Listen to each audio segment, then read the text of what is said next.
Much. जो हमारा आज का टॉपिक है मेरे साथियों, उसका नाम है मोरल डेवलपमेंट थ्योरी। इसे हम हिंदी में कहते हैं नैतिक विकास का सिद्धांत। आपके आने वाले यूपीटीईटी में आप सभी साथी मान के चलिए कि आज की इस थ्योरी से मिनिमम एक क्वेश्चन और मैक्सिमम दो क्वेश्चन आने ही आने होते हैं। ओके, तो चलिए मेरे साथियों, हम आगे बढ़ते हैं और अभी बात करेंगे कि नैतिकता क्या होती है और जो ये शब्द है नैतिक, ये कहाँ से किस तरीके से निकल करके आया है। ठीक है,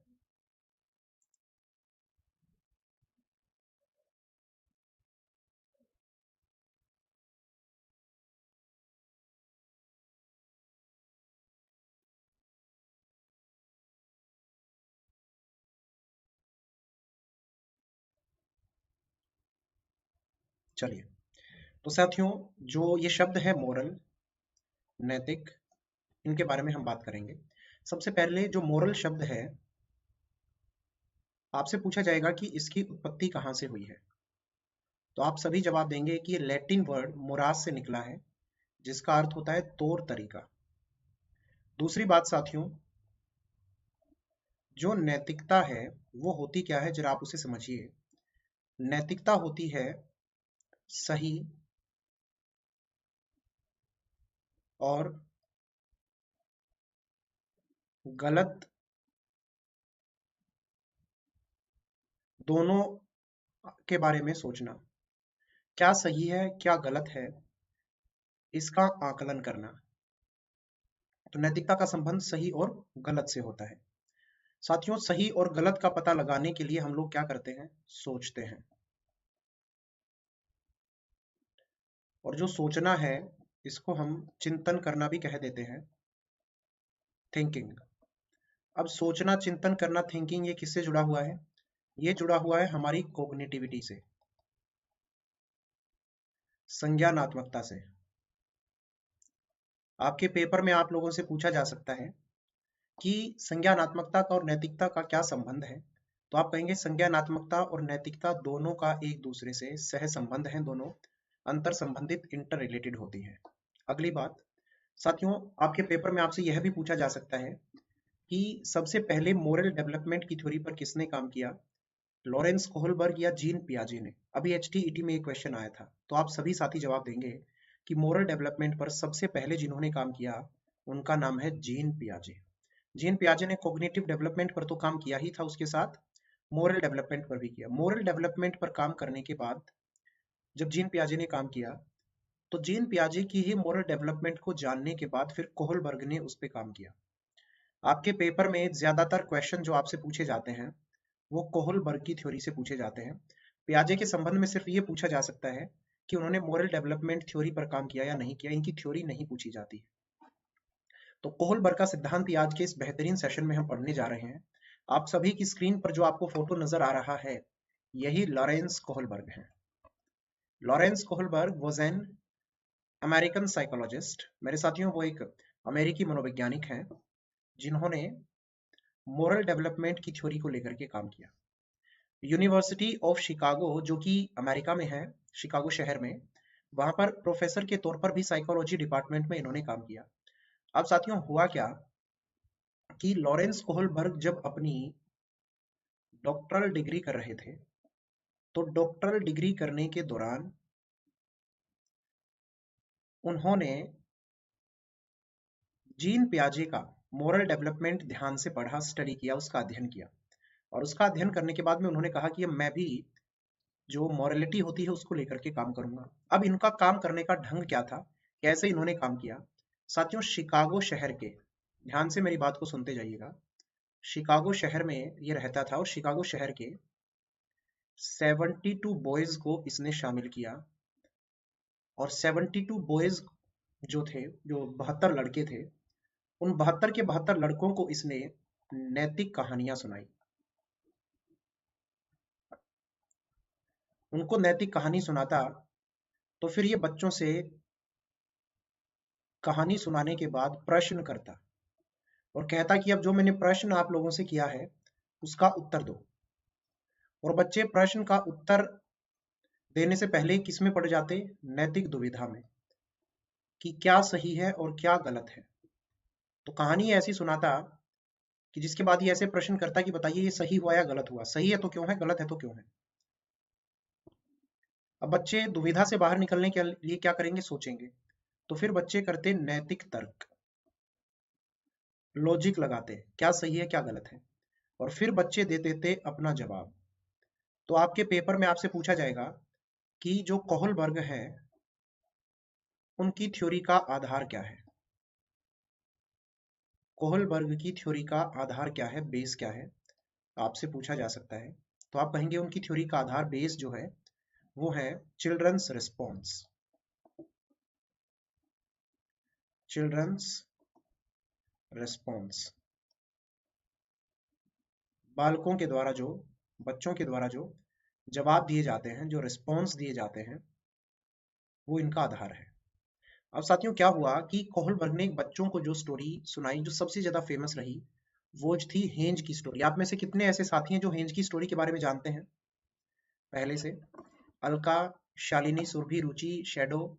माय डियर स्टूडेंट्स, आज मैं थोड़ा धीमी गति से बोलूंगा और आराम से बोलते हुए आप लोगों को पढ़ाऊंगा। आज मेरा गला बहुत खराब है, बहुत पेन है गले में, जुकाम भी है। अगर आप सभी साथी प्रॉब्लम ना हो तो। आप लोगों ने सुना है,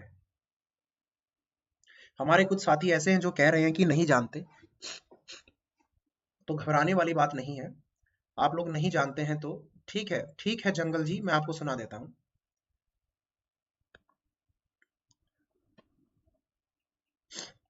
ध्यान से सुनिएगा, ओके।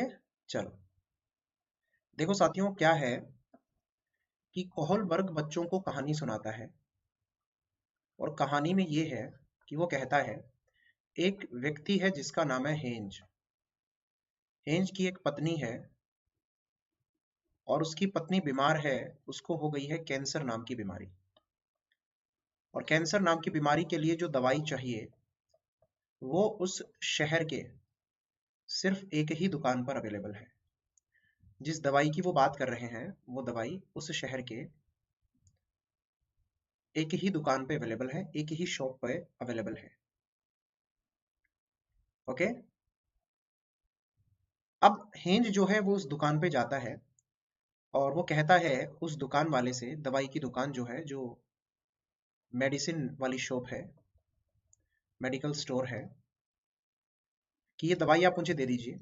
तो जो दुकानदार है वो कहता है कि जो इसका दाम है उसका 10 गुना दाम मैं लूंगा, यानी कि अगर 1 रुपए की चीज है तो 10 रुपए में दूंगा। तो उसकी भाई जो एक्चुअल कीमत है वो थी $200, लेकिन उसने कहा कि मैं $2000 दूंगा। हेंज के पास इतना पैसा था नहीं। हेंज ने रिक्वेस्ट किया बहुत सारा, हेंज ने कहा कि देखिए मेरे पास पैसा नहीं है इतना, मैं आपको बाद में दे दूंगा, अभी आप मुझे दवाई दे दो। तरह तरह की बातें हुई, लेकिन वो नहीं माना। दुकानदार ने कहा अभी पैसा दे दो तो मैं दवाई दे दूंगा, अदरवाइज मैं नहीं दूंगा। याद आई फरहीन? तो फिर हेंज जो है वो वहीं कहीं छुप जाता है, वहीं कहीं छुप जाता है। और वहीं कहीं छुप करके जब वो दुकानदार चला जाता है, रात में इस दुकान में घुसता है और चोरी कर लेता है। और मेरे साथियों चोरी करके वहां से आता है, अपनी पत्नी को दवाई देता है। अब आप मुझे ये बताओ कि हेंज ने जो चोरी की थी वो क्या गलत इरादे से की थी?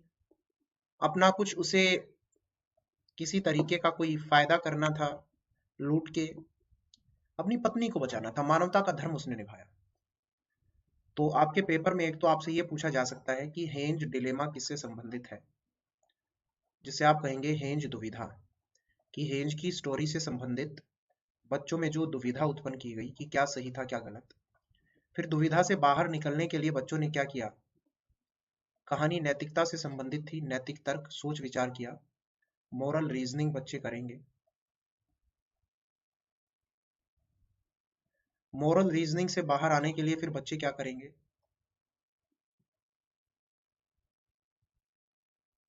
बताइए? नैतिकता के आधार पर या नैतिकता के स्तर के आधार पर, जो उनके अंदर नैतिकता का स्तर होगा उसके आधार पर जवाब देंगे।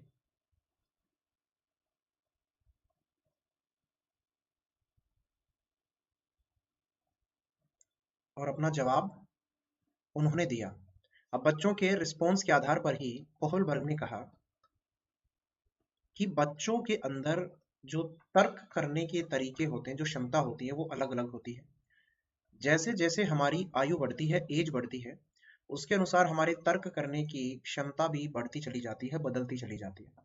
और हमारे तर्क करने की, या कहिए हमारे रीजनिंग, इंग्लिश में हम लिखते हैं लॉजिक लगाने के, उन्होंने कहा कि 3 लेवल होते हैं, या कहिए कि मोरेलिटी के 3 लेवल होते हैं। तो मोरेलिटी के जो 3 लेवल उन्होंने बताए, तीनों के नाम आपकी स्क्रीन पर देखिए, आपको नजर आ रहे होंगे।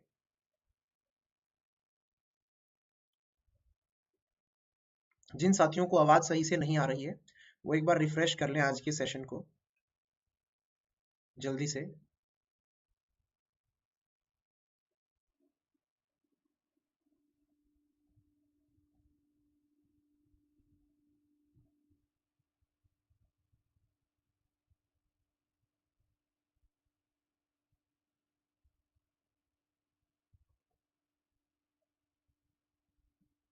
चलिए, हिंदी में भी बताऊंगा।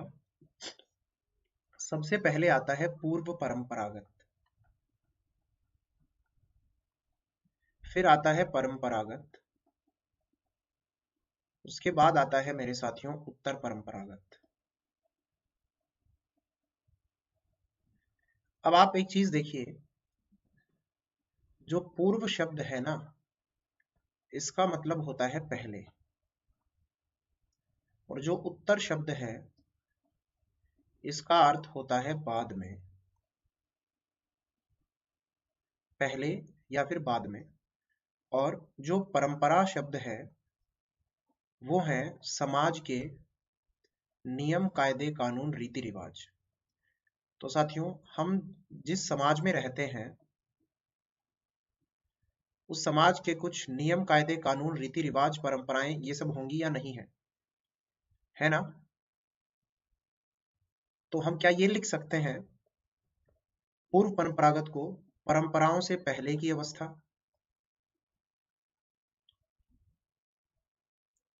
परंपराओं से पहले की अवस्था, यानी कि बच्चे को परंपराओं की, समाज की, आदि की समझ नहीं होती है। सेकंड को क्या मैं ये लिख सकता हूं परंपराओं के अनुसार,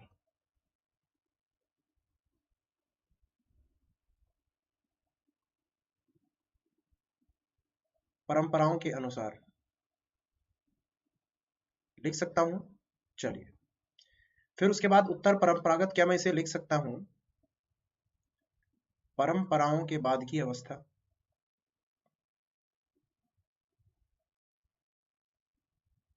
परंपराओं के बाद की अवस्था।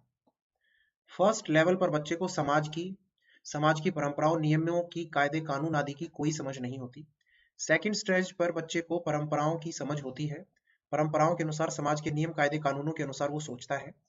और तीसरे लेवल पे जाके परंपराओं से, समाज से, उसके रीति रिवाज, कायदे, कानून आदि से आगे निकलकर सोचने लगता है। लेवल नंबर 1 को हम अर्ली चाइल्डहुड स्टेज कहते हैं, पूर्व बाल्यावस्था। सेकंड वाले लेवल को हम लेटर चाइल्डहुड, उत्तर बाल्यावस्था कहते हैं। और वहीं थर्ड पॉइंट जो हमारा है, इसे हम किशोरावस्था, एडोलेसेंस पीरियड, टीनेज कहते हैं। ओके, तो सभी साथी याद रखिएगा इस पॉइंट को, जो भी हम यहाँ डिस्कस कर रहे हैं। Pre conventional level, conventional level और पोस्ट कन्वेंशनल लेवल। अब इन सभी लेवल की आप लोगों को 6 स्टेजेस बताई गई है। 6 की 6 स्टेजेस के नाम आपकी स्क्रीन पर नजर आ रहे होंगे। इन 6 की 6 स्टेजेस के नाम आप जल्दी से लिखिए।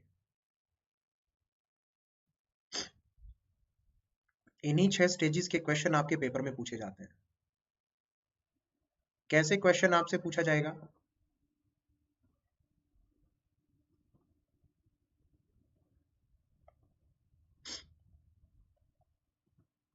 अभी मैं आपको बताऊंगा।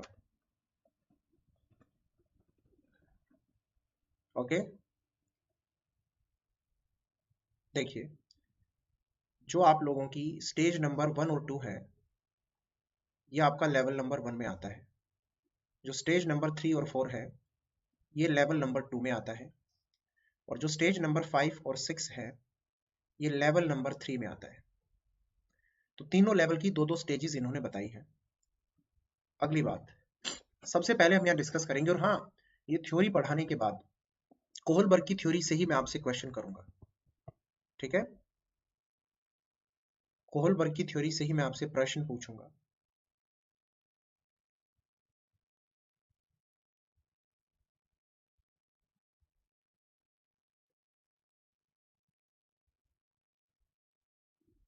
तो अब हम लोग यहाँ पर समझते हैं सबसे पहले किसके बारे में, स्टेज नंबर 1 के बारे में। साथियों लिखा है लेवल नंबर 1 की स्टेज नंबर 1 में बच्चा पनिशमेंट एंड ओबीडियंस ओरिएंटेशन करता है, यानी सजा से बचने हेतु आज्ञा पालन की अवस्था। उन्होंने कहा आप बच्चे को कोई बात कहेंगे, आप बच्चे को कोई कार्य करने के लिए अपनी ओर से निर्देश देंगे तो वो आपकी बात नहीं मानेगा। बच्चा यहाँ पर इंटरनली मोटिवेट नहीं होता है आपके बातों को मानने के लिए, आपके द्वारा कहे गए कार्यों को करने के लिए। यहाँ पर बच्चा जो होता है वो सजा अगर आप उसे दे रहे हैं, कोई पनिशमेंट अगर आपने उसे देने की बात कही है, तो उस पनिशमेंट से बचने के लिए वो आपकी बातों को मान लेता है। आपके द्वारा पनिशमेंट उसे ना मिले, उस पनिशमेंट से बचने के लिए वो आपकी बातों को, आपके द्वारा कही जाने वाले किसी भी प्रकार के कोई भी विचार आदि को स्वीकार कर लेता है। जैसे कि मान लीजिए कोई बच्चा है, उस बच्चे को आपने सिखाया बेटा सुबह उठकर सभी को गुड मॉर्निंग करनी चाहिए, लेकिन वो बच्चा नहीं करता। आपने उस बच्चे को पनिशमेंट दे दी, कल से आपको मोबाइल नहीं मिलेगा। आजकल बच्चों के लिए मोबाइल सबसे बड़ी सजा है, उसका मोबाइल उसे छीन लिया गया। साथियों वो रोजाना उठ करके गुड मॉर्निंग करने लगेगा, पैर भी छूने लगेगा, सबका ध्यान भी रखने लगेगा। तो ये सब कुछ जो आप लोगों को होता हुआ नजर आ रहा है, इसके पीछे के कारण क्या है कि बच्चा सजा से बचना चाहता है, इस वजह से आपका आज्ञा का पालन उसने कर लिया। लेकिन क्या खुद से वो ऐसा करना चाहता था, उसका मन था ऐसा? खुद से वो ऐसा नहीं करना चाहता था, खुद से उसका ऐसा मन नहीं था। ओके, फिर बात आई instrumental relatively stage. Instrumental relatively stage, पुरस्कार और अन्य लाभ के लालच में आज्ञा पालन की अवस्था। साथियों इसे हम आदान प्रदान की अवस्था भी कहते हैं। आपके पेपर में आपसे पूछा जा सकता है कि आदान प्रदान की अवस्था कौन सी होती है, एक्सचेंज स्टेज। बच्चा यहाँ पर अपने पास जो खिलौने, वस्तुएं या कोई भी चीज रखता है तो उसे शेयर तो करना शुरू कर देता है लोगों के साथ में, लेकिन लेकिन वो तब तक शेयर नहीं करेगा जब तक उसे बदले में कुछ नहीं मिलेगा। तो जब उसे बदले में कुछ मिलेगा तो वो अपनी चीजों को सामने वाले के साथ में शेयर करना शुरू कर देगा। तो बच्चे को हमेशा बदले में कुछ चाहिए। जैसे कि आपने बच्चे को कहा कि बेटा ये मेरा काम है, क्या आप मेरा ये काम कर दोगे? तो बच्चा कहेगा हाँ मैं आपका काम कर दूंगा, कोई दिक्कत नहीं है। जैसे कि आपने कहा ये लो बेटा 20 रुपीज, 20 रुपए, और मेरे लिए दुकान से ये चीज ले आओ। बच्चा कहेगा मुझे क्या मिलेगा? आप लोग कहोगे कुछ नहीं मिलेगा। वो आपकी बात को नहीं मानेगा, आपके काम को नहीं करेगा।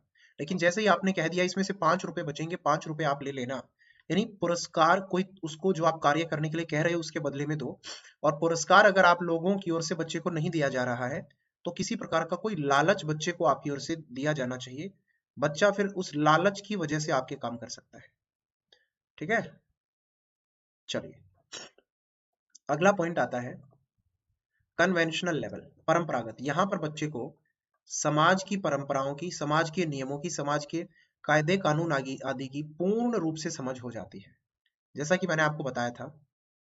ठीक है, याद आया ना? तो यहाँ पर बच्चा समाज के द्वारा बनाए गए नियमों, कायदे कानूनों आदि के अनुसार आगे बढ़ने की और कार्य करने की बात कहने लगता है।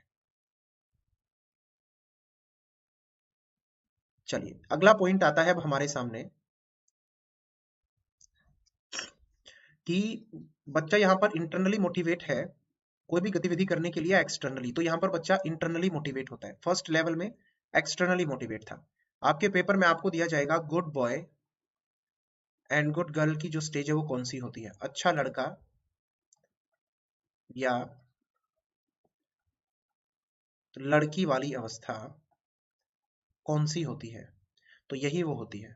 यहाँ पर बच्चा मेरे साथियों क्या चाहता है कि मैं जो हूँ सोसाइटी का केंद्र बिंदु बन जाऊं। बच्चे की जो सोसाइटी है, बच्चा उसका केंद्र बिंदु बनना चाहता है, एकदम सेंटर पॉइंट बनना चाहता है। सब लोग मुझे नोट करें, समाज की स्वीकार्यता बच्चा यहाँ पर चाहता है। सब मेरी बड़ाई करें, सब मेरी बातों को स्वीकारें, सब मुझे अच्छा कहें। बच्चा ऐसा एक्सपेक्ट करता है और ऐसा चाह रहा होता है इस वक्त। ठीक है, चलिए। उसके बाद में आती है आप सभी के सामने, देखिए, अथॉरिटी मेंटेनिंग स्टेज, सामाजिक व्यवस्था बनाए रखना।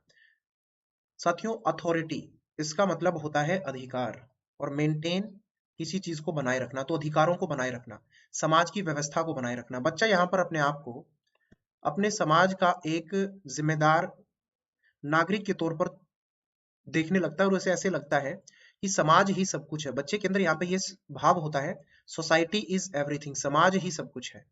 जो समाज की बातों को नहीं मानेगा उसे समाज खुद से अलग कर देगा। बच्चे के अंदर यहाँ पर समाज के प्रति एक डर भी देखा गया। बच्चे को ऐसा लगता है कि अगर मैंने समाज की बातों का सम्मान नहीं किया तो समाज मुझे खुद से अलग कर देगा। तो बच्चा यहाँ पे चाहता है कि सब लोग समाज की बातों का पालन करें, सब लोग हमारी सोसाइटी ने जो नियम कायदे कानून आदि बनाए हैं उनको फॉलो करें। तो याद रख पाओगे आप इस पॉइंट को सभी साथी बहुत अच्छे से? पक्का?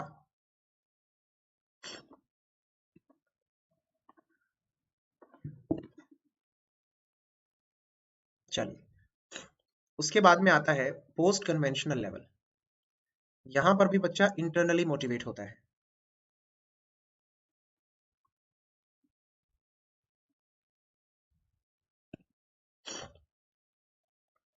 यहां पर भी बच्चा इंटरनली मोटिवेट आप पाएंगे। Social contract and individual rights, सामाजिक अनुबंधन और व्यक्तिगत अधिकार की अवस्था।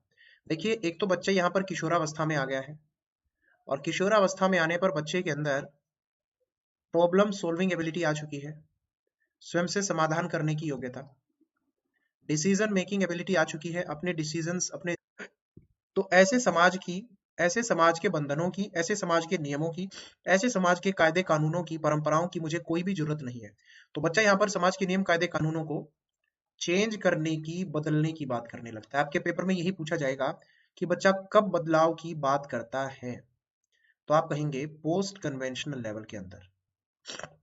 फिर बात आती है यूनिवर्सल एथिकल स्टेज। साथियों, अब जो यूनिवर्सल एथिकल स्टेज है आप लोगों की, सार्वभौमिक नैतिक अवस्था, इसमें बच्चा कहता है humanity is everything, humanity is everything, मानवता ही सब कुछ है। बच्चा यहां पर समानता की बात करता है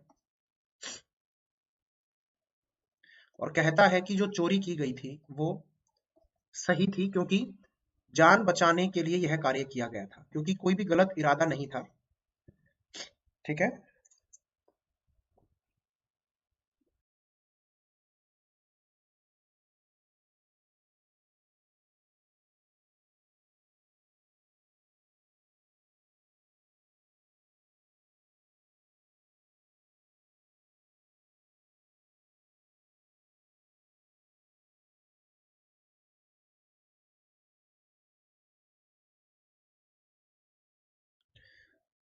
तो यहां तक की बातें मैं उम्मीद करूंगा आप सभी साथियों को अच्छे से समझ में आई होंगी। चलो, अब इन सभी की एज मैं आपको बता दूं, सभी जवाब दे पाओगे मुझे इन सब की एज का? चलो, तो आप लोगों को क्या पता है, आप बताइए। जो आप लोगों का लेवल नंबर 1 है, प्री कन्वेंशनल लेवल, उसकी एज क्या होगी आप सबके अनुसार?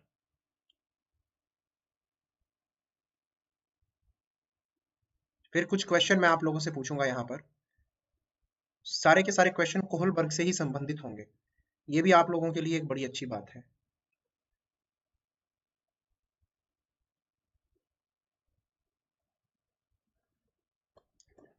चलो, क्वेश्चन नंबर 1 आप सभी की स्क्रीन पर आ चुका है। मैं आपके क्वेश्चन से साइड हो जाता हूं ताकि आप क्वेश्चन को अच्छे से पढ़ सको। फर्स्ट क्वेश्चन का राइट आंसर होगा ऑप्शन नंबर सी। चलो, क्वेश्चन नंबर 2 देखो। सारे के सारे क्वेश्चन आप लोगों के संबंधित होंगे कोहलबर्ग से ही। राइट आंसर होगा ऑप्शन नंबर बी। अभी बताया ना मैंने, संशोधन की बात करता है, कानूनों में बदलाव की बात करता है, याद रखो। क्वेश्चन नंबर 3 देखिए, ये तो बहुत आसान है।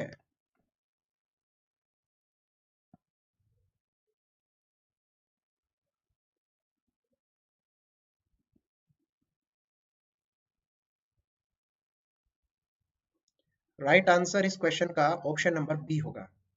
चलिए क्वेश्चन नंबर 4 देखिए सभी साथी। Question number 4,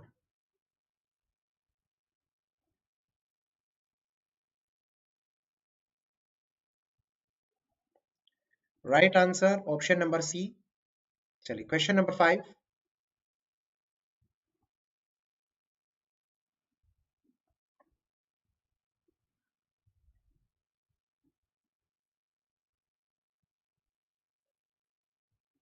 right answer option number B होगा, the social contract orientation. Question number 6 देखिए, जो पढ़ाया है एज इट इज उसी के क्वेश्चन मैं आपसे कर रहा हूं,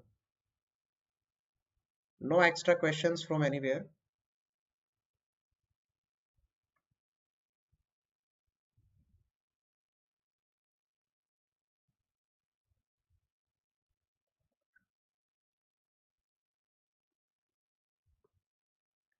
my dear students, right answer option number A, pre conventional. मैंने बताया था ना, दंड और पुरस्कार आदि से। क्वेश्चन नंबर 7 देखिए, इसका भी जवाब मैंने आपको दिया था, अगर याद होगा तो।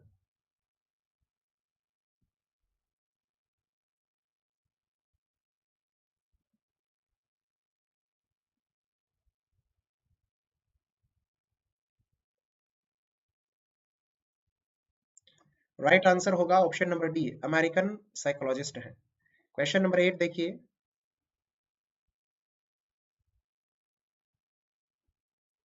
Question number 8, and tell me what will be the right answer of this question.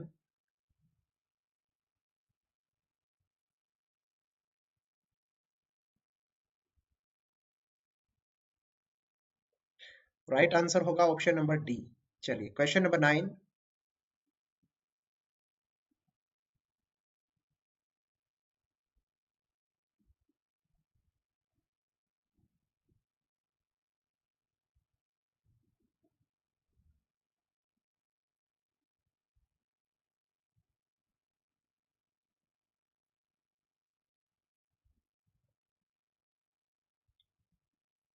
Right answer option number A हुआ साथियों, अभी पढ़ाया था।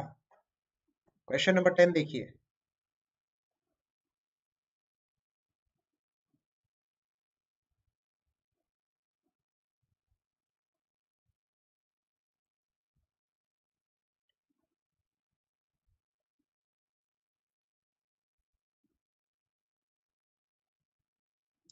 Right answer option number B. चलो अब इस थ्योरी की कमियां आप लोग मुझे बता दो। पूरी थ्योरी मैंने आपको पढ़ा दी, कमियां आप लोग मुझे बता दीजिए कि इस थ्योरी की क्या कमियां हैं।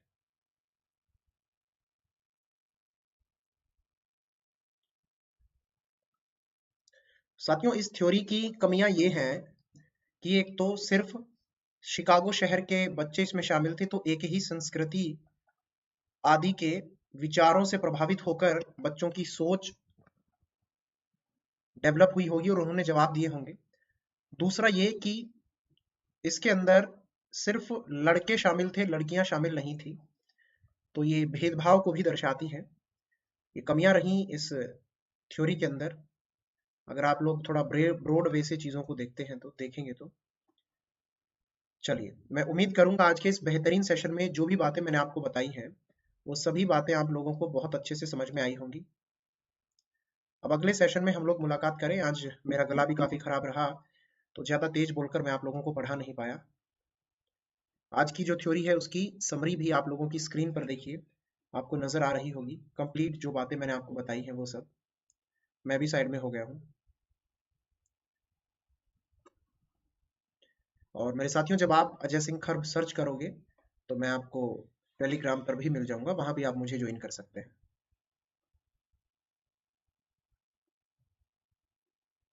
और किसी तरीके का कोई डाउट रह जाए आप लोगों का, कोई बात आप उनसे पूछना चाहते हो, करना चाहते हो, कहना चाहते हो, तो बताइए। 2 मिनट आप सभी से बातचीत कर लेते हैं।